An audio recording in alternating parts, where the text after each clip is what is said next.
आज हम लोग पढ़ेंगे पी ब्लॉक के बारे में। और उससे पहले आप बता देते हैं पीछे वाला 2 लेक्चर बना हुआ है उसको देखेंगे, नहीं तो ये नहीं आने वाला है समझ में। बातें सही नहीं कि आप बता देते हैं यहाँ से उड़ कर यहाँ आ गए, यहाँ से उड़ कर यहाँ आ गए, है ना। सीरियल वाइज चलेंगे तो आप बता देते पढ़ाई बुझाएगा, नहीं तो सब ऊपर ऊपर भागेगा, है ना। तब बोलोगे तुम बता देते हैं कि जितेंद्र सर पढ़ा रहा है, तो हमसे क्या दुनिया के कोनो मास्टर से नहीं पढ़ेगा अगर सीरियल वाइज नहीं पढ़ेगा तो। बातें समझ में ना। तो आप बता देते हैं पी ब्लॉक पढ़ना हम लोगों को। इसके पहले वाला 2 लेक्चर बना है, आप बता दें उसको पढ़ेंगे तो यहाँ आएंगे। और फिर से आपको हम बता दें कुछ लड़कों के लिए वीडियो बन रहा है, बता देते हैं। जैसे कुछ लड़कों को देखते हैं तो आपको वीडियो बनाने का मन ही नहीं करता है, लेकिन कुछ लड़का इतना सीरियस होता है जिसके बारे में सोच कर, है ना, ऐसा लगता है कि वीडियो बनाना चाहिए। कुछ ही लड़कों के लिए, है ना। हम लोग को पी ब्लॉक पढ़ना है तो थोड़ा सा देखो हम जल्दी जल्दी बना देते हैं, इसको बता देते हैं। हमारा जो आवर्त सारणी आप बता देते हैं, पीरियोडिक टेबल जो है आप बता देते हैं, उसको 4 भागों में बांटा गया है ना। पीरियोडिक टेबल को आप बता देते हैं 4 भागों में बांटा गया है, जिसमें से पहला है आप बता देते हैं एस ब्लॉक, दूसरा जो है पी ब्लॉक, और वो ब्लॉक नहीं है जहाँ हम लोग, है ना, वो आधार कार्ड वो और सब बनवाते हैं। ये ब्लॉक था केमिस्ट्री का। और एफ ब्लॉक जो होता है, तो सब कहोगे सर जी क्या एफ के बाद PGHI ब्लॉक आएगा? आएगा, एकदम आएगा। लेकिन एफ ब्लॉक में तुम बता देते हैं अभी इतना एलिमेंट्स अटेगा, तुम बता देते हैं और सारणी में। अब देखो इसको पढ़ने के लिए थोड़ा सा दिमाग लगाएंगे। तो 4 भागों में बांटा गया है ना, SPD। अब देखो आवर्त सारणी का हम थोड़ा सा हुलिया बना रहा है, आप बता देते हैं। जैसे हम तुमसे पूछें इस टाइप से होता है ना, और नीचे भी एक होता है खाचा, आप बता देते हैं। तो ये वाला जो बोला जाता है ना, इसको एस ब्लॉक बोला जाता है ना। और यहां से यहां जो पढ़ना हम लोगों को ये है पी ब्लॉक जो हमको पढ़ना है ना। इसके बाद तुमको ये वाला जो बीच वाला है ये डी ब्लॉक बोला जाता है, और नीचे वाला जो है ये एफ ब्लॉक बोला जाता है। हमको इतना तत्व के बारे में हमको पढ़ना है ना। पी ब्लॉक जो होता है आप बता देते हैं। पी ब्लॉक में आप बता देते हैं 6 ग्रुप होता है। पी ब्लॉक में कितना 6 ग्रुप होता है, 13, 14, 15, 16, 17, 18। ये दोनों जो है आप बता देते हैं 11 में हम पढ़ा चुके हैं। हम लोग को शुरुआत कहाँ से करना है, तो ग्रुप 15 से शुरुआत करना है, जाना कहाँ तक है, तो 18 तक जाना है। बातें समझ में आना। अब इसमें देखो ग्रुप हम क्या बोले हैं, ग्रुप का मतलब थोड़ा सा डिफिनेशन भी परीक्षा में पूछता है। देखो अपने परीक्षा में 12 में नहीं पूछेगा। जैसे हम तुमसे पूछें, एक होता है पीरियड, PERIOD। पीरियड जो होता है वो क्या होता है, मतलब क्या आवर्त सारणी में पीरियड किसको बोलते हैं, तो HORIZONTAL हॉरिजॉन्टल लाइन जो होती है ना, मतलब क्या क्षैतिज लाइन जो होती है, कतार इसको बोल सकते हैं। क्षैतिज कतार जो होती है उसको क्या बोलते हैं, पीरियड बोलते हैं। और दूसरा जो आता है आपको बता देते हैं ग्रुप जो होता है ना, उसको क्या बोलते हैं, तो वर्टिकल जो लाइन होती है ना, वर्टिकल जो लाइन होती है, वर्टिकल लाइन का हिंदी जो होता है बता देते हैं उदग्र कतार बोल सकते हैं, स्तंभ बोल सकते हैं, है ना। मतलब क्या वर्टिकल लाइन जो होती है आप बता देते हैं उसको ग्रुप बोलते हैं, और जो होते हैं हॉरिजॉन्टल लाइन जो होती है उसको क्या बोलते हैं, पीरियड बोलते हैं। ऐसे नहीं आया समझ में तुमको, है ना। हम तुमसे बोले देखो तो इस तरीके से इसको काटा गया है, थोड़ा सा दिमाग लगाओ। अगर हम तुमसे पूछें कि ऊपर से अगर नीचे आए, मतलब क्या ये जो लाइन जो खड़ी लाइनें जो है ना उसको क्या बोलते हैं, ग्रुप बोलते हैं। और जो पड़ी लाइनें हैं, लेटी हुई लाइनें हैं, उसको क्या बोलेंगे हम लोग, है ना, पीरियड बोलेंगे। जैसे हम तुमसे पूछें इसमें ग्रुप कितना है, तो देखो 1 2 3 4 5 6 ग्रुप है। हम तुमसे पूछें इसमें पीरियड कितना है, तो 1 2 3 4 5 6। मतलब क्या जो खड़ी लाइन है उसको क्या बोलेंगे, ग्रुप बोलेंगे, और जो पड़ी लाइन है उसको क्या बोलेंगे, है ना, पीरियड बोलेंगे। तो सिंपल सा तुम बात याद रखना कि जो खड़ी लाइनें होती है उसको हम लोग ग्रुप बोलेंगे, और जो पहली लाइन है उसको क्या बोलेंगे, आवर्त बोलेंगे। दूसरी बात याद रखो कि तुमको बता देते हैं ग्रुप में हम लोग ऊपर से नीचे आते हैं, है ना, और आवर्त में हम लोग लेफ्ट से राइट जाते हैं। बता रहे हैं तुमको ना, समझे। इस सब बात को याद रखना पड़ेगा हमेशा के लिए, है ना, क्योंकि ये बहुत, है ना, महत्वपूर्ण बातें हैं। जैसे हम तुमसे बात बोले हैं इसके बारे में दिमाग लगाओ। अब थोड़ा सा हिंदी का कम यूज करेंगे, आपको बता देते हैं। जैसे हम तुमसे पूछे कि PERIOD, तो देखो हम जा रहे थे, इसमें ब्लैक इंक है, अब डाल दिए ना, तो इस आपको बता देते हैं। पीरियड में हम तुमसे पूछे, थोड़ा सा दिमाग लगाएंगे। ग्रुप में हम लोग कहां से कहां जाते हैं, ऊपर से नीचे जाते हैं। जब ऊपर से नीचे जाएंगे तो उसको बोलेंगे ग्रुप। इसी को इंग्लिश में आपको बोला जाता है, दिमाग लगाएंगे, है ना, टॉप टू डाउन, है ना। और PERIOD पीरियड जो होता है आपको बता देते हैं, ये कहाँ लेफ्ट से राइट चलेंगे, LEFT left to.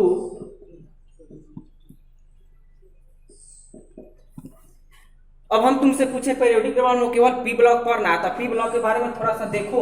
P block में कौन कौन से एलिमेंट्स होते हैं देख लो, 1 2 3 4 5।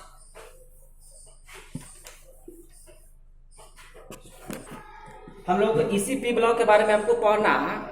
मतलब क्या, P ब्लॉक के अंतर्गत आपको 13 14 15 16 17 18 वो आते हैं, आपको बता देते हैं, जिसमें से हमको पढ़ना कहाँ से 15 से पढ़ना आपको बता देते हैं। इसको याद करने का तरीका मेरे में बहुत अच्छा से बताया है। इसको जैसे मान लो कि बोरान, अल्युमिनियम, गैलियम, है ना, इंडियम, टाइटेनियम, है ना, तो इसको शॉर्ट में हम लोग क्या बोलेंगे, तुम लिखना चाहते हो तो कोई भी लिख सकते हो। बाल गंगा इन तिलक, इसको बोलेंगे बाल गंगा इन तिलक। इसको याद करने का ग्रुप 15 के तत्वों को याद करने का तरीका, ग्रुप 14 का आपको पढ़ने का तरीका है काशी गए संत प्रभु, है ना। इसको पढ़ने का तरीका क्या है, काशी गए संत प्रभु, है ना। उसके बाद आपको बता देते हैं ग्रुप 15 के तत्वों को याद रखने के लिए तरीका क्या है, तो इसको बोलेंगे नाना पापा आंटी सब बीमार, नाना पापा आंटी सब बीमार।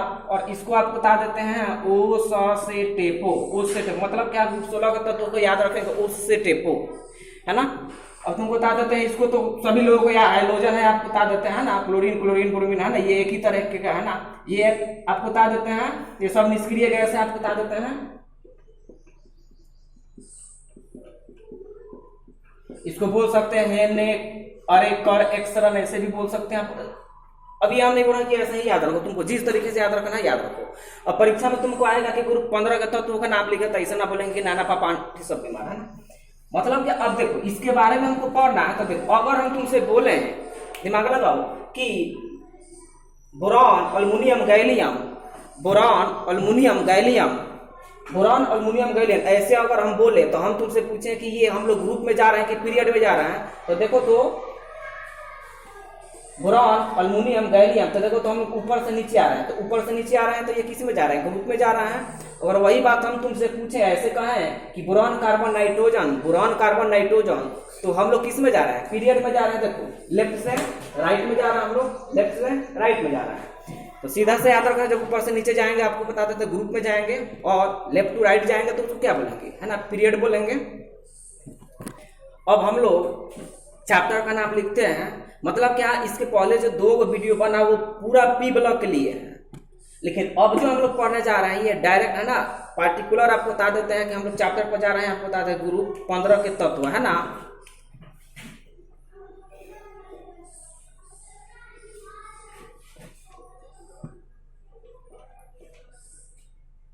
इसी के बारे में हम लोग स्टडी करेंगे, ग्रुप ऑफ 15 एलिमेंट्स। अब देखो इसके बारे में कौन कौन से एलिमेंट्स है, वो क्या है, वो कौन कौन से कंपाउंड बनाते हैं, उसका ऑक्सीडेशन स्टेट क्या होता है, उसका विद्युत ऋणात्मकता क्या होता है, उसका आयनन एंथैल्पी क्या होता है, उसका इलेक्ट्रॉन एफिनिटी क्या होता है, यही सब बात आपको जाना। वो लिक्विड फॉर्म में होता है कि, है ना, सॉलिड फॉर्म में, और सॉलिड फॉर्म में होता है तो क्यों होता है। जैसे हम तुमसे पूछे इसके बारे में, मतलब क्या, इसमें कितने तत्व हैं देख लो, है ना। ग्रुप 15 के तत्वों को याद करने का तरीका क्या बताया है, नाना फॉर नाइट्रोजन, फास्फोरस फॉर पापा, नाना पापा, आंटी फॉर आर्सेनिक, आपको बता देते हैं नाना पापा आंटी, SB सब का मतलब है ना, तो ये हो गया नाइट्रोजन हो गया, फास्फोरस हो गया, आर्सेनिक हो गया, एंटीमनी हो गया, है ना, बिस्मथ हो गया। अब थोड़ा सा दिमाग लगाना कि हम लोग ऊपर से नीचे आ रहा है ना, तो ये हम लोग क्या है ग्रुप में अभी, है ना।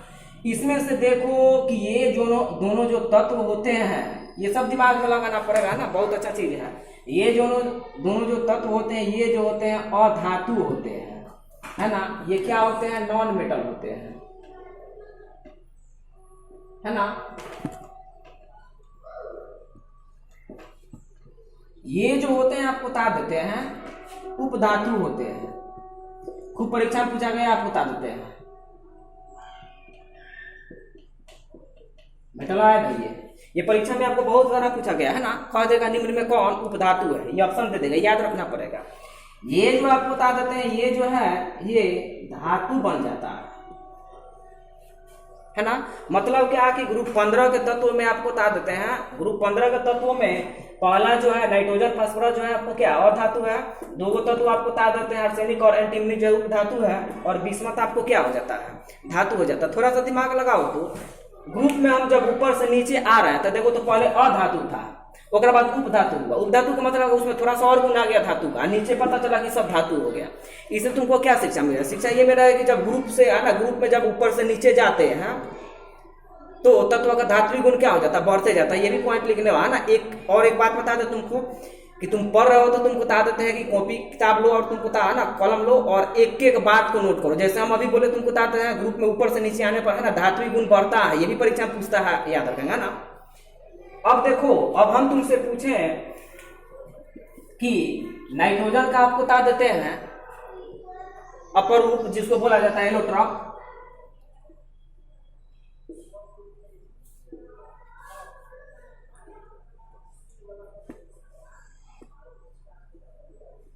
अपर रूप जो होता है आपको बता देते हैं दो होता है। नाइट्रोजन का कितना अपरूप होता है, दो होता है। एक अपरूप जो होता है आपको बता देते हैं NO714 और एक जो होता है NO715। दिमाग लगाएंगे। फास्फोरस का जो होता है आपको बता देते हैं, फास्फोरस का आपको बता देते हैं, दिमाग लगाओ। फास्फोरस का आपको बता दें हम कि इसका 4 एलोट्रॉप होता है, दिमाग लगाएंगे। फास्फोरस का कितना एलोट्रॉप, 4 होता है, एक होता है, दिमाग लगाओ व्हाइट फास्फोरस, है ना। दूसरा जो होता है आपको बता देते हैं रेड फास्फोरस, है ना। तीसरा जो होता है आपको बता देते हैं ब्लैक फास्फोरस, और उसके लिए सॉरी आपको बता देते हैं फास्फोरस का 3 अपरूप होता है ना। फंडामेंटल जो होता है 3 ही अपरूप होता है, व्हाइट फास्फोरस, रेड फास्फोरस, है ना, ब्लैक फास्फोरस। इसमें जो ये जो है ना, ये वाला, ये सब देखो शॉर्ट में हम लिख रहे हैं, तुम है ना नोट्स बनाओ अपना, है ना। इसमें ये जो दोनों है आपको बता देते हैं ये आर्टिफिशियल है,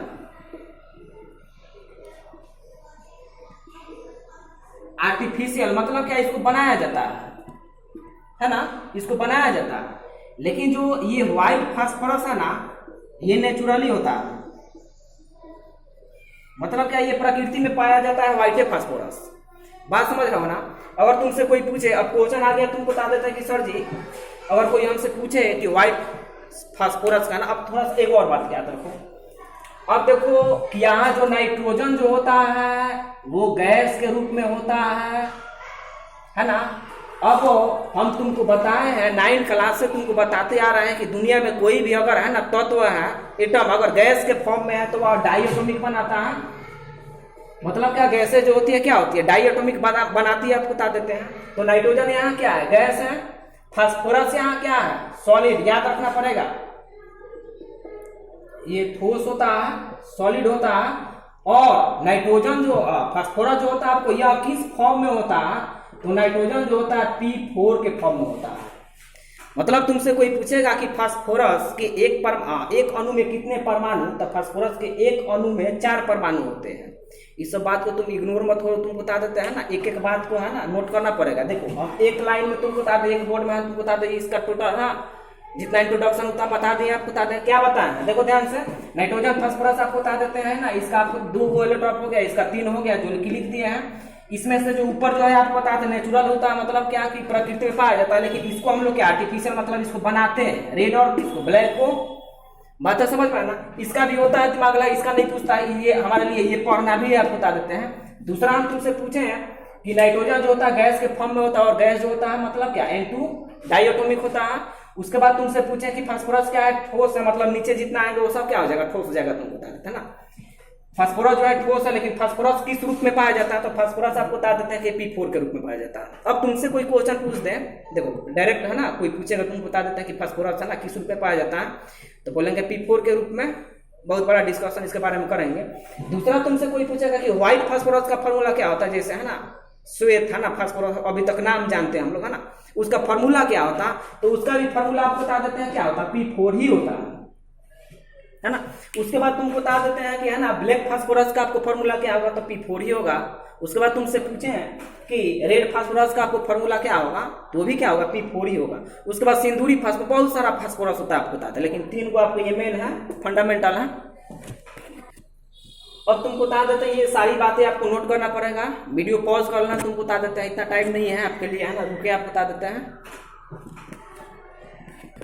अब जो पहला जो आपको क्वेश्चन आ गया देखे ना, PBI क्वेश्चन जो है इंपॉर्टेंट क्वेश्चन है हमारे बोर्ड के लिए, बहुत ही महत्वपूर्ण है। और सामान्यतः ये जो वीडियो बन रहा है आपको बता देते हैं कि जनरली बोर्ड के लिए ही बन रहा है, आपको बता देते हैं है ना। पहला जो क्वेश्चन आ गया आपको बता देते हैं कि याद देखो तो हम क्या क्या तुमको बताया है, बताएं क्या क्या है, जरा दिमाग लगाओ।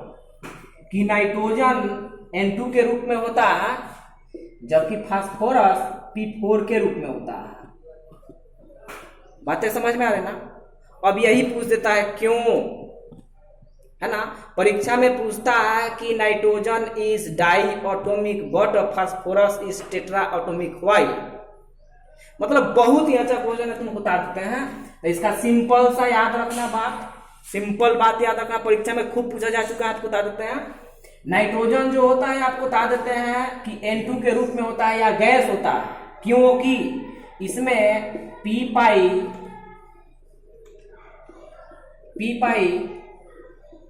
पाई बॉन्ड पाया जाता है।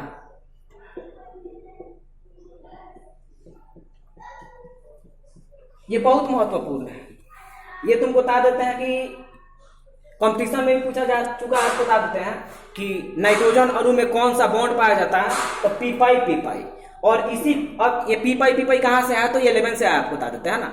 अब देखो दिमाग लगाओ, बस आंसर यही है, तुमको बता देते हैं आंसर क्या बोलोगे, तुमसे पूछेगा परीक्षा में, तुमको बता देते हैं कि नाइट्रोजन जो होता है N2 जो होता है, सॉरी नाइट्रोजन जो होता है वो N2 के रूप में पाया जाता है, जबकि फास्फोरस जो होता है ना P4 के रूप में पाया जाता है। क्यों, तो बताएंगे, चूंकि है ना नाइट्रोजन जो होता है आपको बता देते हैं पी पाई बॉन्ड बनाता है, जबकि फास्फोरस पी पाई बॉन्ड नहीं बनाता है, जिस कारण आपको बता देते हैं नाइट्रोजन जो होता है N2 के रूप में होता है और फास्फोरस P4 के रूप में होता है। दूसरी बात याद रखो। अब हम तुमसे पूछे एक और यहाँ रीजन दे सकते हो, तुमको बता देते हैं कि नाइट्रोजन आपको N2 है, तो N2 इसी तरीके से ना बना होगा, कौन सा बॉन्ड है, ट्रिपल बॉन्ड है इसमें, है ना। अब हम तुमसे पूछे कि ये नाइट्रोजन गैस है, तो इसका बहुत सारा मॉलिक्यूल हो, तो मान लो 2 ही मॉलिक्यूल का हम बात बोले, देख लो ध्यान से, ये नाइट्रोजन हुआ, ये नाइट्रोजन हुआ, और यहाँ ये नाइट्रोजन हुआ, तो इसके बीच जो बंधन जो लगता है ना, बल जो लगता है ना, उसको हम लोग VANDER वंडर वाल फोर्स करते हैं। मतलब क्या कि नाइट्रोजन के अणु जिस बल द्वारा जुड़े होते हैं, ये भी दिमाग में लगाना पड़ेगा बात है ना। नाइट्रोजन के अणु जिस बल द्वारा जुड़े होते हैं उसी को हम लोग वंडरवाल फोर्स कहते हैं। इसी वंडरवाल फोर्स का दूसरा नाम आपको बता दें, दूसरे तरीके से हम जानते हैं London force, LONDAN, London force, बहुत महत्वपूर्ण चीज है। दूसरा तुमसे देखो, पहले का क्वेश्चन जो हुआ तुमको बता दें कि नाइट्रोजन जो होता है N2 के रूप में होता है, जबकि फास्फोरस जो होता है ना किसके रूप में होता है, P4 के रूप में होता है। क्यों, तो बताओगे, तुमको बता देते हैं कि क्योंकि नाइट्रोजन में पी पाई बॉन्ड पाया जाता है, जबकि फास्फोरस में ये बॉन्ड नहीं पाया जाता। दूसरा जो क्वेश्चन तुमसे पूछेगा कि नाइट्रोजन इज गैस है ना, but phosphorus is solid, why. देखो तो कितना अच्छा क्वेश्चन यहाँ से निकला। पूछेगा, तुमको बता देते हैं कि नाइट्रोजन गैस होता है, जबकि फास्फोरस जबकि एक ग्रुप का है, तुमको बता देते हैं, है ना। तो यहाँ बस वही बात देखो, यहाँ दिमाग लगाओ। और जो ये दोनों जो फोर्स होता है ना, ये दोनों जो फोर्स होता है, ये जो फोर्स होता है, कौन सा फोर्स होता है, ये जो होता है वीक फोर्स होता है, बात समझ रहे हो ना। ये जो होता है आपको ना वीक फोर्स होता है, वंडरवाल फोर्स ना और लंदन फोर्स जो होता है आपको बताते हैं वीक फोर्स होता है, जिस कारण इसके मॉलिक्यूल जो होते हैं काफी स्ट्रांगली बंधे नहीं होते हैं, जिस कारण क्या गैस के रूप में इसके मॉलिक्यूल क्या बाहर ना ऐसे घूमते रहते हैं, तुमको बता देते हैं गैस के रूप में होता है। लेकिन इसमें आपको बता दें ये फोर्स नहीं लगता, इसमें कौन सा फोर्स लगता है इसका स्ट्रक्चर से हम सीखेंगे। बातें समझ में है ना। तो यहाँ दो क्वेश्चन हो, तुम अपने से क्वेश्चन बना लेना, तुमको बता देते हैं। देखो पहला क्वेश्चन था, तुम क्वेश्चन पहले ये लिखना कि नाइट्रोजन है ना, नाइट्रोजन जो होता है डाइएटॉमिक होता है, जबकि फास्फोरस जो होता है टेट्राएटॉमिक होता है। क्यों? उसका आंसर लिखना क्योंकि नाइट्रोजन में पी बॉन्ड पाया जाता है, जबकि फास्फोरस में पी बॉन्ड नहीं पाया जाता, जिसका नाइट्रोजन जो होता है N2 फॉर्म में होता है और फास्फोरस P4 के रूप में होता है। दूसरा तुमसे क्वेश्चन पूछेगा, तुमको बता देते हैं कि नाइट्रोजन जो होता है गैस के रूप में होता है और फास्फोरस सॉलिड के रूप में होता है। तो यही रीजन देना, फिर इसमें भी रीजन यही देना कि इसमें नाइट्रोजन में पी बॉन्ड पाया जाता है और इसके अणुओं के बीच में, नाइट्रोजन के अणुओं के बीच में लगने वाला जो फोर्स होता है वंडरवाल फोर्स और लंदन फोर्स लगता है, जो कि काफी क्या होता है वीक होता है। इसलिए आपको बता देते हैं नाइट्रोजन क्या होता है गैस के रूप में होता है। तुम बना सकते हो नोट्स इसका। अब जो दूसरा जो आपको टॉपिक है आपको बता देते हैं, दिमाग लगाओ। General property of group 15 elements, मतलब क्या? ग्रुप 15 के तत्वों का सामान्य गुण। अब सामान्य गुण का मतलब तुम समझ रहे हो। सामान्य गुण का मतलब होता है, तुमको बता देते हैं कि ग्रुप 15 में तत्व जितने भी तत्व हैं तुमको बता देते हैं, नाना पापा सब विभाग वो जितने भी है तुमको बता देते हैं, उन सभी का एक के बार में दिया ना प्रॉपर्टी देखना है। दबा समझे। पहला जो प्रॉपर्टी है थोड़ा सा दिमाग लगाना, यहाँ से पढ़ाई तुम्हारा शुरू होता है और यहाँ से तुमको बता देते हैं, अब दिमाग लगाओ। यहाँ से जो है ना तुमको बता दे, आगे भी तुम पढ़ोगे ना तो यहाँ से एग्जाम में आता है 12 के बाद भी। सो दिमाग लगाकर इसको पढ़ना, ध्यान से पढ़ना। पहला जो आपको प्रॉपर्टी आता है विद्युत ऋणात्मकता। विद्युत ऋणात्मकता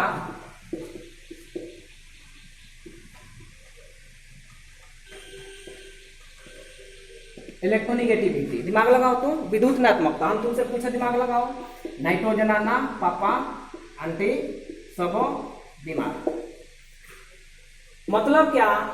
अगर हम ऐसे जाते हैं ऐसे, तो ये कहाँ जा रहे हैं? हम ग्रुप में जा रहे हैं, ऊपर से नीचे, टॉप टू डाउन ग्रुप में जाएंगे। यहां हम तुमसे पूछें कि सबसे अधिक विद्युत ऋणात्मकता इसमें किस तत्व का? तो दिमाग लगाओ, सबसे अधिक विद्युत ऋणात्मकता किसका होता है? नाइट्रोजन का होता है। मतलब का अब दिमाग लगाओ, स्टार का चिन्ह लगाकर अभी लिखो। तुम स्टार का चिन्ह लगाकर लिखो कि ग्रुप में ऊपर से नीचे जाने पर विद्युत ऋणात्मकता का मान घटता है। लिखो, है ना। दूसरा तुमको बता देते हैं, अब दिमाग लगाओ। ग्रुप देखो, विद्युत ऋणात्मकता में डैश देकर हम लिखेंगे कि ग्रुप 15 के तत्वों में कहीं भी, या मान लो कि ग्रुप 15 के तत्वों में आपको बता देते हैं, ग्रुप में ऊपर से नीचे जाने पर विद्युत ऋणात्मकता का मान क्या होता है? घटता है। जैसे हम तुमसे पूछे nitrogen, phosphorus, arsenic, antimony, bismuth. अच्छा, हम तुमसे पूछते हैं ना घटता है क्योंकि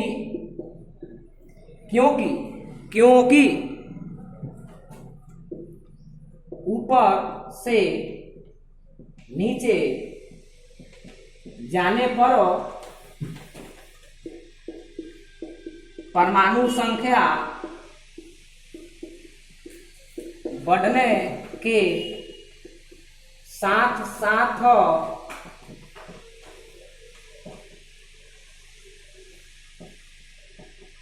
सेल भी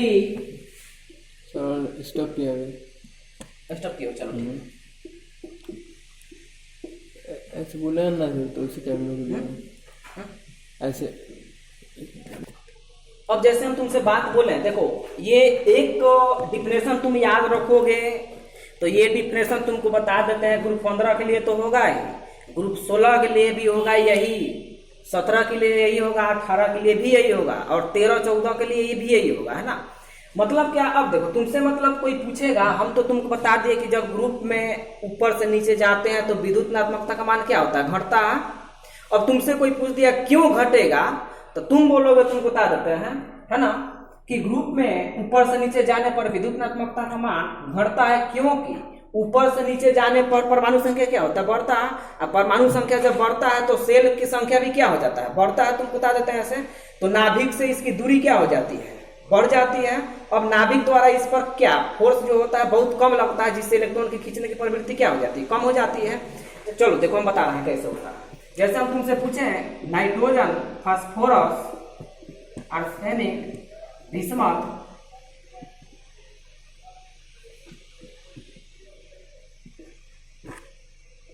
देखो तो हम नाइट्रोजन के बारे में बात बोले तो दिमाग लगाओ। नाइट्रोजन का सामान्य इलेक्ट्रॉनिक विन्यास 2, 7 है ना, और फास्फोरस का 2, 8, 5 है ना। जैसे नाइट्रोजन का सामान्य इलेक्ट्रॉनिक विन्यास 2, 5 हो गया और फास्फोरस का आपको बता देते हैं 2, 8, 5 हो गया। तो देखो दिमाग लगाओ तुम, नाइट्रोजन का ये परमाणु देखो, ये तो नाइट्रोजन का आपको बता देते हैं, दिमाग लगाना पड़ेगा एक एक बात है ना। हम तुमसे पूछे कि नाइट्रोजन का ये तो नाभिक हो गया है ना, इसमें कितना सेल है, 1 और ये क्या 2, दिमाग लगाओ। तो हम तुमसे पूछे पहले में कितना 2 इलेक्ट्रॉन और दूसरा का में 5 है, सॉरी है ना, यहाँ 5 है। चलो यही अगर फास्फोरस का हम बनाए देखो तो ये तो इसका क्या हो गया, न्यूक्लियस हो गया, ये हो गया, ये दूसरा हो गया, ये क्या हो गया, तीसरा हो गया। इसमें 2, 8, 5 दिमाग लगाओ। तो हम तुमसे पूछे यहां से यहां तक, ये देखो यहाँ इलेक्ट्रॉन होगा और यहाँ इलेक्ट्रॉन होगा, दिमाग लगाओ। हम तुमसे पूछे कि इसका परमाणु संख्या जो होता है 7 होता है, 15 होता है। देखो तो नीचे आने पर परमाणु संख्या बढ़ा, अब परमाणु संख्या बढ़ा तो सेल भी क्या हुआ, बढ़ा, 1, 2, 3 यहाँ सेल हो गया। अब जो इलेक्ट्रॉन मान लो यहाँ हम रखे हैं, यहाँ इलेक्ट्रॉन रखे हैं, तो देखो यहाँ 2 सेल है तो यहाँ नजदीक इलेक्ट्रॉन नाभिक क्या है, नजदीक है। तो इलेक्ट्रॉन नाभिक के नजदीक है, तुम बता देते हैं तो ये नाभिक इलेक्ट्रॉन को क्या करेगा, मजबूती से खींचेगा। यही ना खींचने की क्षमता को तुम बता देते हैं कि विद्युतनात्मकता बोलते हैं है ना। तो नाइट्रोजन की विद्युतनात्मकता क्या हो जाती है, अधिक हो जाती है।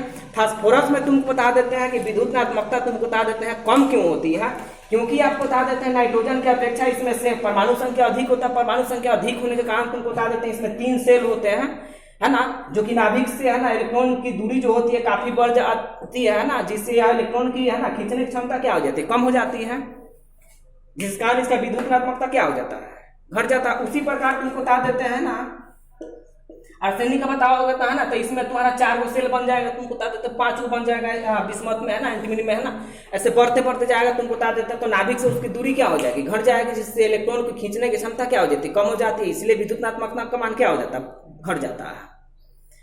बातें समझ में आए ना। तो कोई पूछेगा तुम बता देते हैं कि नाइट्रोजन की विद्युतनात्मकता अधिक होती है जबकि फास्फोरस की विद्युतनात्मकता कम होती है, क्यों, तो बताएंगे। चूंकि है ना ग्रुप 15 के में आपको बता देते हैं ना, तत्वों में ऊपर से नीचे जाने पर विद्युतनात्मकता का मान घटता है, क्योंकि ऊपर से नीचे जब जाते हैं तो परमाणु संख्या बढ़ता है ना। परमाणु संख्या बढ़ने के साथ तुमको बता देते उसमें सेल बढ़ जाता है ना। अब वो सेल नहीं ना इनका ना कोशिका है ना, वो सेल ऑर्बिट आपको बता देते हैं ना, सेल बढ़ जाता है, जिससे बाहरी जो वैलेंस सेल में जो है ना इलेक्ट्रॉन होते हैं उस पर जो होता है नाभिक का प्रभाव बहुत कम लगता है, और नाभिक का प्रभाव बहुत कम लगता है तो इलेक्ट्रॉन की खींचने की क्षमता क्या हो जाती है, कम हो जाती है। इसलिए तुमको बता देते हैं नाइट्रोजन की फास्फोरस की विद्युतनात्मकता क्या हो जाती है, कम हो जाती है। उसी के उल्टा तुमको बताते हैं नाइट्रोजन में लिख सकते हो, अपना से लैंग्वेज बनाना। और दूसरी बात, तुमको पढ़ाई बुझाया कि नहीं बुझाया कमेंट्स में बताना। उससे भी मान लो कि वीडियो देख रहा हो कोई कन्फ्यूजन हो गया तो व्हाट्सएप पर भी तुमसे है ना, है ही इतना तो फी दे रहे हैं, तुमको बता देते हैं। कुछ जो लड़का बार बार बोला ना, कुछ लड़का बहुत सीरियस है, उन लड़कों के लिए दिल से थैंक यू हमारे तरफ से। अब जो देखेंगे, अब जैसा कि तुमको हम बताए थे कि इलेक्ट्रोनेगेटिविटी को है ना समझो थोड़ा सा है ना, इलेक्ट्रॉन एफिनिटी की तरह। तो ग्रुप में जब ऊपर से नीचे जाते हैं तो तुमको बता देते हैं विद्युतनात्मकता का मान घटता है। तो फिर वही बातें आपको बता देते हैं किसमें होगा, इलेक्ट्रॉन एफिनिटी में। तो हम यहाँ लिखेंगे नहीं, समय कम है, तुमको बता देते हैं। हम चाहते हैं कि बहुत से कम मिनट का वीडियो हो, तो इसमें तुम लिख लेना। तुमको बता देते हैं कि ग्रुप में ऊपर से नीचे जाने पर तुमको बता देते हैं ना, ग्रुप में ऊपर से नीचे जाने पर है ना विद्युतनात्मकता का मान क्या होता है, घटता है ना। दूसरा जो है तुमको बता देते हैं कि आयनन ऊर्जा आयोनाइजेशन एनर्जी, ये बहुत महत्वपूर्ण है, तुम बता देते हैं ना, बहुत महत्वपूर्ण है। देखो इसका क्या लिखे हैं, जब ग्रुप में ऊपर से नीचे है ना, ग्रुप में ऊपर से नीचे जाने पर आयनन ऊर्जा का मान क्या होता है, घटता, क्योंकि ऊपर से नीचे आने पर परमाणु संख्या बढ़ने के साथ साथ सेल भी क्या होता है, बढ़ता है, जिससे वैलेंस इलेक्ट्रॉन पर नाभिकीय प्रभाव क्या हो जाता है, कम हो जाता है, और वहां से इलेक्ट्रॉन का निकलना क्या हो जाता है, आसान हो जाता है। नहीं आया समझ में?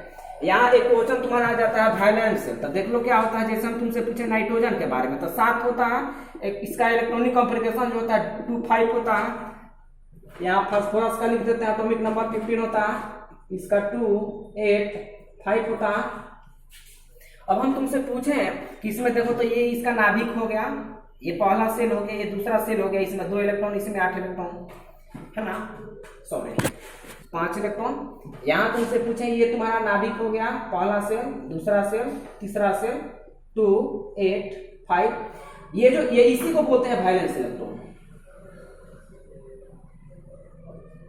इसको क्या बोलते हैं, वैलेंस इलेक्ट्रॉन। मतलब क्या, बाहरी सेल में जो जितना इलेक्ट्रॉन होता है उसको क्या बोलते हैं, वैलेंस इलेक्ट्रॉन।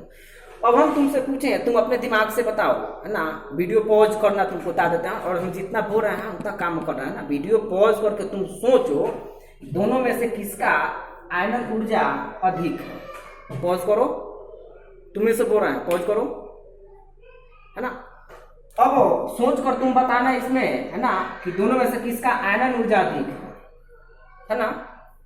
तो हम तुमसे बोले देखो तो इसका देखो तो वैलेंस सेल यहाँ, वैलेंस सेल में इलेक्ट्रॉन यहाँ है, तो देखो तो ये त्रिज्या देखो और ये त्रिज्या देखो, है ना। हम तुमसे पूछे इसमें कितना सेल है, 3 सेल है, इसमें 2 सेल है, तो यहाँ जो नाभिक का प्रभाव होगा यहाँ नजदीक है, इलेक्ट्रॉन है तो इलेक्ट्रॉन पर माइनस चार्ज है ना, ये नाभिक का तो प्लस, तो माइनस प्लस में आकर्षण होगा। तो यहाँ देखो नाभिक जो है तुमको बता देते हैं वैलेंस सेल का तुम्हारा क्या है, काफी करीब है, तो इस इलेक्ट्रॉन को ये काफी बांध कर रखा होगा, इस इलेक्ट्रॉन को ये काफी बांध कर रखा होगा। और तुम यहाँ से जाओगे इलेक्ट्रॉन निकालने से जल्दी छोड़ेगा, ये काफी बांध कर रखा हुआ, तो काफी इसमें बल लगाना पड़ेगा, तुमको बता देते हैं। बल लगाया तो बल का मतलब क्या, ऊर्जा लगाए, तो ऊर्जा क्या हुआ, बढ़ा। यहाँ आओ, यहाँ आओगे तुमको बता देते हैं, तो यहाँ 3 गो सेल मिलेगा, तो देखो वैलेंस सेल यहाँ है, तो इसका नाभिक का प्रभाव इस पर क्या होगा, इसके अपेक्षा क्या होगा, कम होगा, तुमको बता देते हैं, है ना।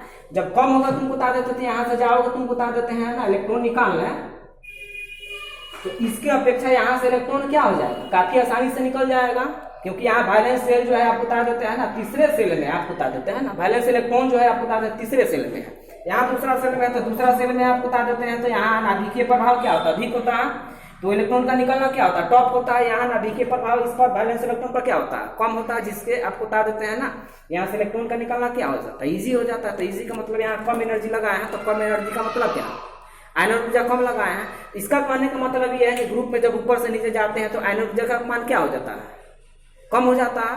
दूसरा तुमसे यही क्वेश्चन पूछ दिया जाए, तुमको बता है ना, नाइट्रोजन का आयनन ऊर्जा फास्फोरस से अधिक है, क्यों, तो यही आंसर देंगे, है ना। चौथा जो इसका प्रॉपर्टी है ELACTRONIC,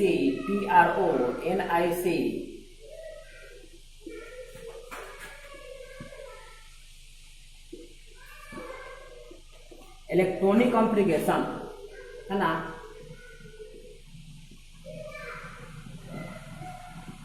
इलेक्ट्रॉनिक विन्यास, देखो बहुत महत्वपूर्ण है, बहुत महत्वपूर्ण परीक्षा में पूछा जा चुका है। जैसे पहला ग्रुप 15 के तत्वों का सामान्य इसी लिख देते हैं, इलेक्ट्रॉनिक कॉन्फ़िगरेशन NS2NP3 होता है। देखो यहाँ पूछेगा तुमसे कि ग्रुप 15 के तत्वों का सामान्य इलेक्ट्रॉनिक विन्यास क्या होता है, तो NS2NP3। N क्या है, सेल नंबर है, S तो जानते हो, S ब्लॉक, P ब्लॉक, है ना। जैसे हम तुमसे पूछे हैं नाइट्रोजन का एटॉमिक नंबर 7 होता है, देख लो इलेक्ट्रॉनिक विन्यास लिखो 1s2 2s2 2p3, देख लो इसको, 2 के मतलब क्या, नंबर ऑफ, है ना, ऑर्बिटल है ये, तो N हो गया, S2 आयन Np3 देख लो NH2 Np3। उसी तरीके से फास्फोरस का लिखोगे 15 1s2 2s2 2p6 3s2 3p 3 देख लो 4 6 10 10 5 15। इसको देखो, मतलब इसका कहने का मतलब ये है ना, मतलब इसका समझो क्या है।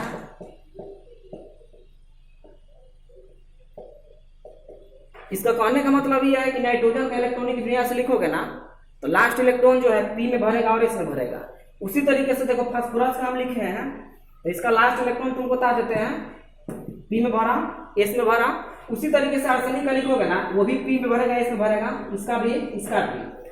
अब दिमाग लगाओ, हम 9th में आपको बताया कि वैलेंस इलेक्ट्रॉन निकालने का तरीका क्या है। तो वैलेंस इलेक्ट्रॉन निकालने का तरीका क्या है? वैलेंस इलेक्ट्रॉन निकालने का तरीका है कि जब देखते हैं कि कोई इलेक्ट्रॉन p ऑर्बिटल में भरता है, p सब सेल में भरता है, तो वैलेंस इलेक्ट्रॉन निकालने के लिए उसके पहले वाले इलेक्ट्रॉन को क्या कर लेते हैं, जोड़ लेते हैं। तो यहाँ देखो लास्ट इलेक्ट्रॉन आपको कहाँ भरा हुआ, 3 में है ना, p में भरा हुआ, तो इसके पहले वाले इलेक्ट्रॉन को क्या कर लेंगे, जोड़ लेंगे। किसको निकालने के लिए? वैलेंस इलेक्ट्रॉन निकालने के लिए।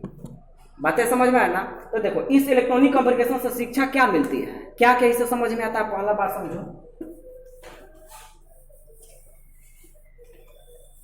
इस इलेक्ट्रॉनिक कॉम्प्लिकेशन से हमको पहला ये समझ में आता है कि इसमें भी का मतलब का वैलेंस इलेक्ट्रॉन कितना होगा, 5 होगा। बात समझ रहे हो ना, दिमाग लगाओ। दूसरा हम तुमसे पूछे किसका वैलेंसी दिमाग लगाओ, समझो, बड़ा महत्वपूर्ण है, बहुत ही महत्वपूर्ण है इसका वैलेंसी, है ना।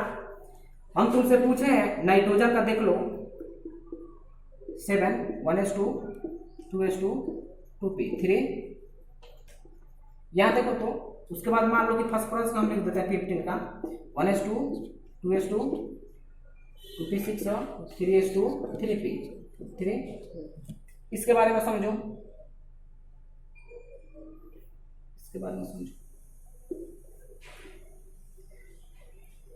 हम तुमसे पूछे कि नाइट्रोजन के वैलेंसी सेल में कितने इलेक्ट्रॉन हैं, तो वैलेंसी सेल में कितने इलेक्ट्रॉन है, 5 इलेक्ट्रॉन है। देख लो 3 और 2 5, इसको वैलेंस इलेक्ट्रॉन बोलते हैं। इसके भी वैलेंसी सेल में कितना इलेक्ट्रॉन, 3 और 2 5 है। बात समझ में आया ना। तो हम तुमसे पूछे कि मान लो कि ये नाइट्रोजन का एटम हो गया 1 2, इसमें 2 है, इसमें 5 है। ये तुम्हारा मान लो कि फास्फोरस हो गए 1 2 3, है ना, इसमें 2 8 5 है। हम तुमसे पूछे कि इलेक्ट्रॉन निकालने जाओगे तो कहाँ से पहले इलेक्ट्रॉन निकालते हो, कहाँ जाते जाते अंदर घुस जाओगे का, इसमें बाहरी सेल से इलेक्ट्रॉन निकाला जाता है ना, बाहरी सेल से इलेक्ट्रॉन। बाहरी सेल में इसमें जो है Np और NS है ना। तो पहले जो इलेक्ट्रॉन, मान लो कि हम तुमसे बोले कि जाओ इलेक्ट्रॉन लाओ इसके यहाँ से, तो इलेक्ट्रॉन निकालने जाओगे तो पहले P से निकालोगे, है ना। P से जब तीनों निकल जाएगा तब कहाँ घुसोगे, इसमें घुसोगे। यही वैलेंस है ना। फिर इसमें तुमको बता दो पहले P में इन करते हैं, ये इन करते हैं। तो दिमाग लगाओ, वैलेंसी का यहाँ बात बोले वही। अब वैलेंसी अब यहाँ जो है ऑक्सीडेशन नंबर में बदल जाएगा, है ना। अब वैलेंसी हम नहीं बोलेंगे, है ना, अब ठीक नहीं लगता वैलेंसी बोलने में, ऑक्सीडेशन नंबर में। और ऑक्सीडेशन नंबर का वीडियो हम बना देंगे, टेंशन मत लो तुमको, ताकि क्योंकि हम पढ़ाते हैं इसलिए नहीं पढ़ाना चाहते।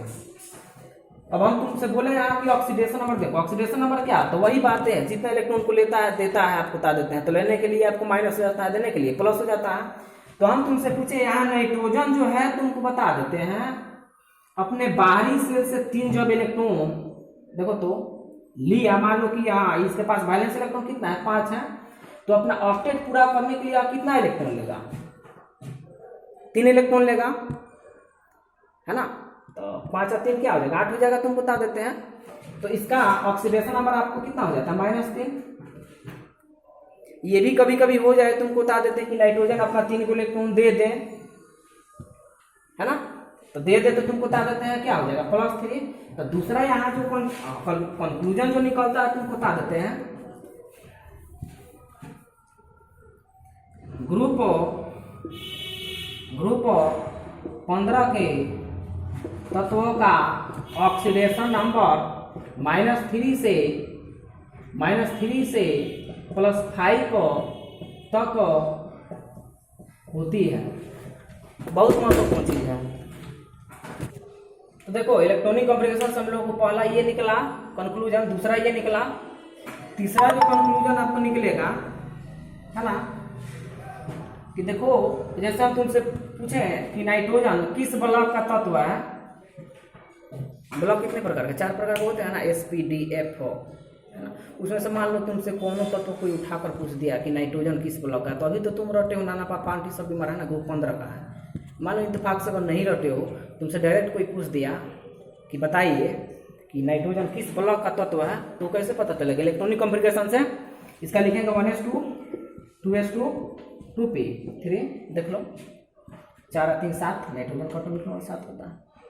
तो देखो तो लास्ट इलेक्ट्रॉन किसमें भरा है? p ब्लॉक में भरा है।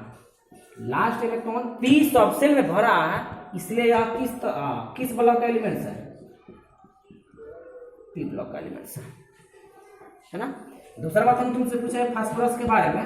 देखो phosphorus 1s2 2s2 2p6 3s2 3p3। देखो लास्ट इलेक्ट्रॉन किस में भरा? p सबसे में भरा, इसलिए यह किस ब्लॉक का है ना। उसी तरीके से किसी को भी पता कर सकते हैं है ना। जैसे मान लो कि हम तुमसे पूछे हैं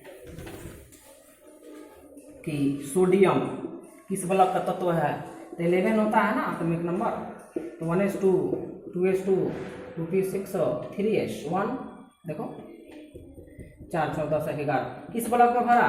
इस ब्लॉक इस सबसेल में भरा हुआ, तो इस सबसेल में भरा हुआ तो तुमको बता देते हैं किस ब्लॉक का हो गया, इस ब्लॉक का होगा। तो किसी भी तत्व को तुमको बता देते हैं, पहचान सकते हैं किस ब्लॉक का, कैसे? इलेक्ट्रॉनिक कॉन्फ़िगरेशन लिख के। तीसरा कंक्लूजन ये निकला।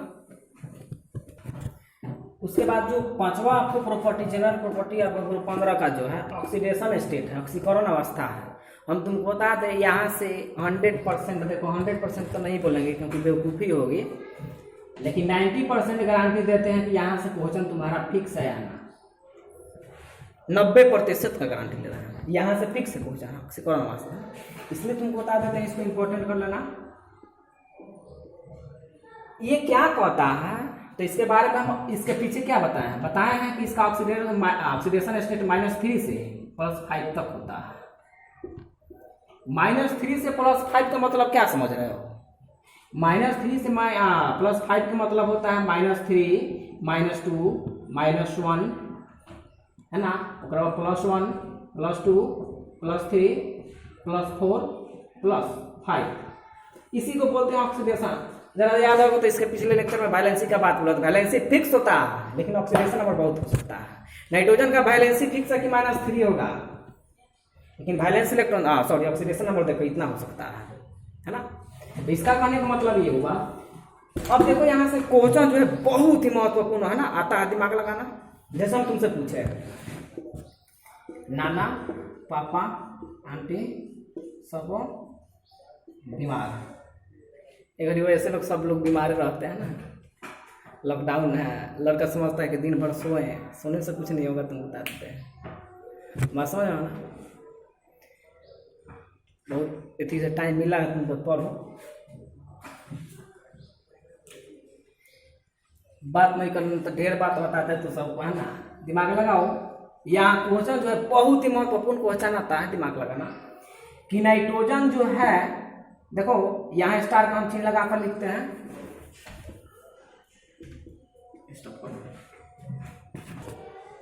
देखो हम बहुत ही महत्वपूर्ण चीज लिखे हैं, मतलब बहुत ही महत्वपूर्ण चीज लिखे हैं ये कि फास्फोरस से बिस्मथ की ओर जाने पर, फास्फोरस से बिस्मथ की ओर जाने पर +3 ऑक्सीकरण अवस्था प्रबल होते जाती है। मतलब क्या कि नाइट्रोजन, फास्फोरस, आर्सेनिक,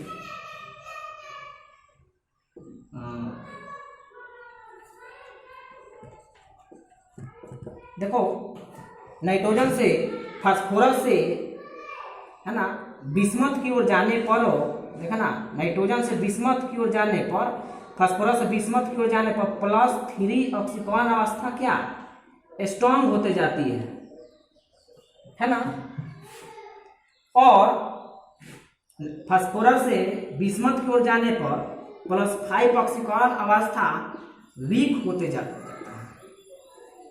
मतलब क्या, तुमसे बहुत ही मतलब बहुत बार परीक्षा में पूछा जा चुका है कि बिस्मथ का अस्थायी ऑक्सीकरण अवस्था क्या होता है।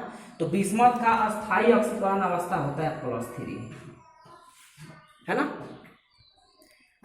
और फास्फोरस का अस्थायी ऑक्सीकरण अवस्था क्या होता है, तो ये होता है +5 और +3। लेकिन +3 से भी अस्थायी कौन होता है, +5 वाला होता है। नाइट्रोजन भी है, आपको बता देते हैं, ये 3 ऑक्सीकरण अवस्था को क्या करता है, प्रदर्शित करता है। अब 3 का मतलब क्या, प्लस भी हो सकता है माइनस भी हो सकता है ना। अब ऐसा क्यों हुआ, तो बात समझना,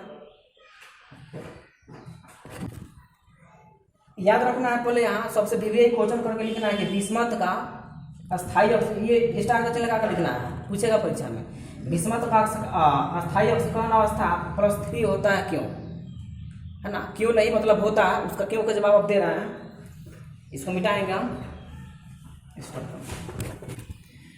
अब क्वेश्चन जो आता है बहुत ही महत्वपूर्ण, देखो यहाँ से हम तुमको बता रहे हैं, रिक्वेस्ट करते हैं कि एकदम ध्यान से सुनना जो बातें बोल रहे हैं ना। नाइट्रोजन जो है ये ऑक्सीकरण अवस्था 5 नहीं दिखाता है ना। ये फास्फोरस +3 भी दिखाता है, +5 भी दिखाता है, 3 5 मतलब दोनों दिखाता है। ये क्यों हुआ, तो दिमाग लगाओ। पहली बात तो हम तुमसे पूछे कि नाइट्रोजन का एटॉमिक नंबर आपको हो जाता है 7, इसका कितना होता है 15 हो जाता है। हम इसका अगर तुमसे पूछे, देखो तो अगर नाइट्रोजन तुमको बता देते हैं, देखो वैलेंस सेल यहाँ कौन है, वैलेंस सेल पहला तो सबसे बाहरी सेल में कितना इलेक्ट्रॉन है, 3 इलेक्ट्रॉन है। उसके थोड़ा अंदर आओगे तो कौन मिलेगा, S वाला मिलेगा, है ना। अब ये नाइट्रोजन हो गया, दिमाग लगाओ। अगर हम देखो इमेजिन करते हैं, थोड़ा सा दिमाग लगाओ। मान लो कि ये S हो गया, ये P हो गया। P में कितना इलेक्ट्रॉन, 3 इलेक्ट्रॉन। हम समझाने के लिए बता रहा है, SP समझाने के लिए बता रहा है ना, टेंशन मत लो कि ये कैसे हुआ। इसमें कितना इलेक्ट्रॉन, 2 है। हम इसी का बात बोल रहा है। हम तुमसे पूछने जा रहे हैं ना कि यहाँ से जाओगे इलेक्ट्रॉन निकालने, तो P से 1 इलेक्ट्रॉन ले लिया, उसके बाद 2 लिया, उसके बाद 3 लिया। अब P वाला समाप्त हो गया, मतलब P में से इलेक्ट्रॉन गया, खत्म हो गया। अब किसके पास जाओगे, S वाला के पास जाओगे। जब S वाला के पास जाओगे ना इलेक्ट्रॉन लेने, तो देखो यह S वाला जो है यह न्यूक्लियस के काफी क्या है, करीब है। बात समझ रहे हो ना, न्यूक्लियस के काफी करीब है। अब यह इलेक्ट्रॉन ना ही दे सकता है, इससे ज्यादा कितना दे दिया है, ये 3 को दे दिया है, या 3 को ले सकता है। 3 को दे सकता है, 3 को ले सकता है, कहाँ से, P से। लेकिन जैसे ही S में आएगा तुमको बता देते हैं, तो इसका नाभिकीय जो प्रभाव है न्यूक्लियस का, न्यूक्लियर जो इफेक्ट है इसमें बहुत अधिक पड़ रहा है। तो बहुत अधिक पड़ रहा है, तो ना ही तुम इसको निकाल सकते हो और ना ही तुम इसको देने जाओगे तुमको बता देते हैं यार रिपल्सन होगा, तुमको बता देते हैं, है ना। इसलिए तुमको बता देते हैं नाइट्रोजन जो है तुमको बता देते हैं 3 को ही दिखाता है, और 3 माइनस हो सकता है, प्लस हो सकता है, बात दिमाग पर रखो ना। क्यों, क्योंकि यह तुमको बता देते हैं कि P जो होता है बाहरी सेल होता है ना, जहाँ न्यूक्लियस का है ना इफेक्ट जो होता है क्या होता है, कम होता है, जहाँ से इलेक्ट्रॉन का निकलना क्या हो जाता है, आसान हो जाता है। लेकिन वही तुम जब फास्फोरस पे आओगे, है ना, जब यहाँ आओगे तुमको बता देते हैं, है ना। तो इसमें तो तुम्हारा 3 सेल होगा, तुमको बता देते हैं, है ना। तो यहाँ तुम्हारा P वाला हो गया, यहाँ S वाला हो गया, इसमें 3 हो गया, इसमें कितना हो गया, 2 हो गया। यहाँ से देखो, यहाँ से इलेक्ट्रॉन निकाल लोगे, ये 3 को दे दिया या ले लिया, बात खत्म करो, है ना। यहाँ जाओगे तो यहाँ भी तुम्हारा न्यूक्लियस का इफेक्ट क्या होगा, कम होगा, किसके अपेक्षा, नाइट्रोजन की अपेक्षा तुमको बता देते हैं। तो यहाँ से भी जब देखो, अगर यह 3 को इलेक्ट्रॉन दे दिया तो ऑक्सीकरण अवस्था कितना हो गया, 3 हो गया। फिर अगर मान लो कि इसको देने के बाद अगर S में से भी 2 को दे देता है तो कितना हो जाता है, +5 हो जाता है। इसका कहने का मतलब ये है कि जब P ब्लॉक से फास्फोरस जब देता है इलेक्ट्रॉन अपना, तो +3 ऑक्सीकरण अवस्था को दिखाता है, और जब S से भी दे देता है तो कितना को दिखाता है, +5 को। अब देखो इसे क्वेश्चन का तुम्हारा है ना पोल कैसे खुलता है, बहुत महत्वपूर्ण है ना। कि नाइट्रोजन जो होता है आपको बता देते हैं +3 को दिखाता है, जबकि फास्फोरस जो होता है आपको बता देते हैं +3 और +5 को दिखाता है। इतना बात है, तुम नोट करो, इसके आगे हम देखेंगे, तुमको बता देते हैं वीडियो, है ना।